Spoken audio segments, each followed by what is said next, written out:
Do you want to know how you can use volume and open interest with options trading to identify breakouts and confirm where the market may go next? These two metrics are often overlooked but hold the keys to major potential profit for your options trading if you can understand them. So in this video, I'm going to break down those two major terminologies. Plus, I'm going to show you 4 setups that you can actually use right away in your trading, harnessing the power of volume and open interest. So stick around for that. So let's start with an explanation of volume. And in the stock market or options market, volume is a measure of the total number of shares or contracts that have been traded on any given trading day. More specifically, when we're looking at the options market, volume in a particular contract, whether it be a call or a put option, can either be an opening or a closing of a position on, again, any singular trading day. And volume is what makes the price of these contracts move up or down. It's also a great way for options traders to gauge the liquidity of a particular contract, which is really important when it comes to the bid and ask spread. The higher the volume, the more liquidity in the contract, and higher liquidity makes it easier to enter and exit positions, and again, tightens that potential spread between the bid and ask prices. Now, switching over to open interest, it is a metric that is unique to options and futures trading only. And unlike volume, open interest is a measure of the total number of open contracts on a particular strike price and expiration date. Volume represents kind of total activity in a particular contract, but option open interest tells trader what type of activity it is. When new contracts are opened, open interest rises. When they are closed or liquidated, open interest falls. So rising open interest is a great indication that money is flowing into a particular strike price and contract. And the opposite is true when there are contracts being closed at a greater rate. Now, when you're trading, there is a minimum number you're going to want to look for when it comes to open interest and volume, which I'll share with you a little bit later in this video. Now, how do you use these two things to help you with your trading? Well, one way to look at open interest is to compare it to the volume for a specific contract. Let's jump into Interactive Brokers and show you what I mean. So now here in Interactive Brokers, I'm going to break this down and show you how to pick out the volume kind of spikes and key areas here when comparing it to open interest.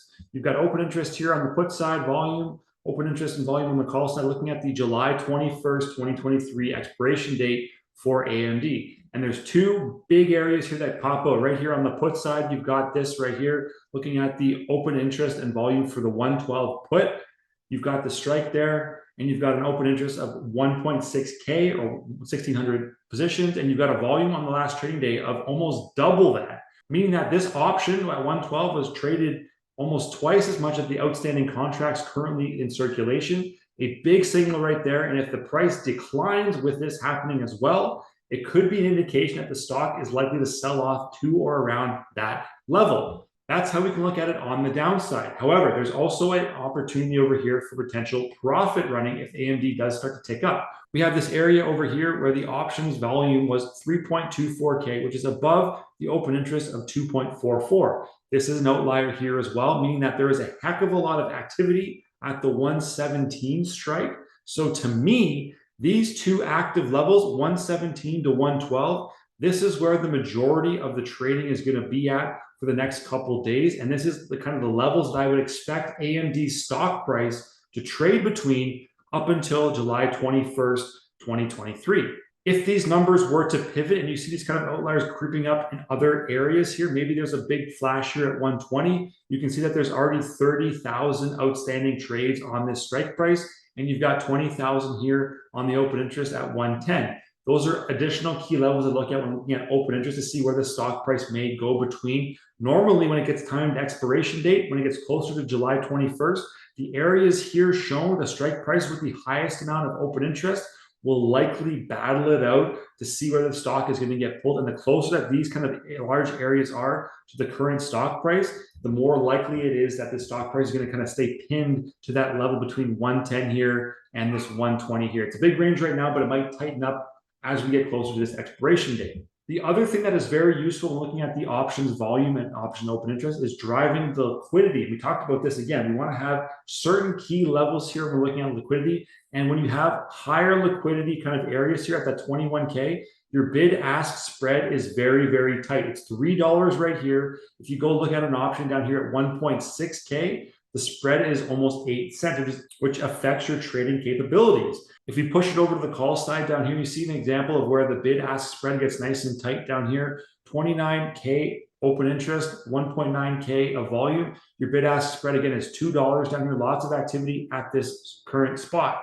Versus this position up here at 119, you have 877 open interest, 581 of volume. Your spread is a little bit wider. It's 10 cents wider, but if you're trading all the time, this 10 cents versus 2 cents can really impact your profits. There's an 8-cent gap potentially there when you're looking at kind of getting into your position. You always want to have a reasonable spread between the bid ask. You can see that different stocks will have different bid ask kind of spreads based on their own market liquidity for the shares that are traded every single day. But as far as minimum rule of thumb values go, you want to target volume with preferably above 500 for the volume on any given trading day. 1,000 is better, and open interest should be above 1,000. If you're looking at making a trade and potentially buying a call option, I wouldn't want to get into one that has less than 1,000 for open interest, just because when I go to close in my position, there could be slippage between the bid-ask spread, and I may lose dollars again trying to exit my position and having not enough other people in the market or market participants to close it off on the other side. Target areas above 1,000,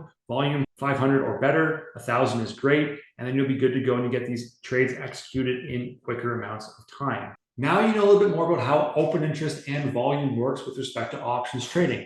Here's an overview of some potential volume and open interest trading signals to watch out for in your day-to-day market analysis. If prices are rising and the open interest on call options is also rising, it could be a bullish indicator that buyers are establishing a new long-term position. If prices are rising but the open interest is falling, it could be a bearish signal, understanding that traders are losing conviction in the bullish trend. If the prices in the market are going down and the open interest in put contracts are going up, this could tell you that bearish positions are being introduced and traders are looking to go short in the market.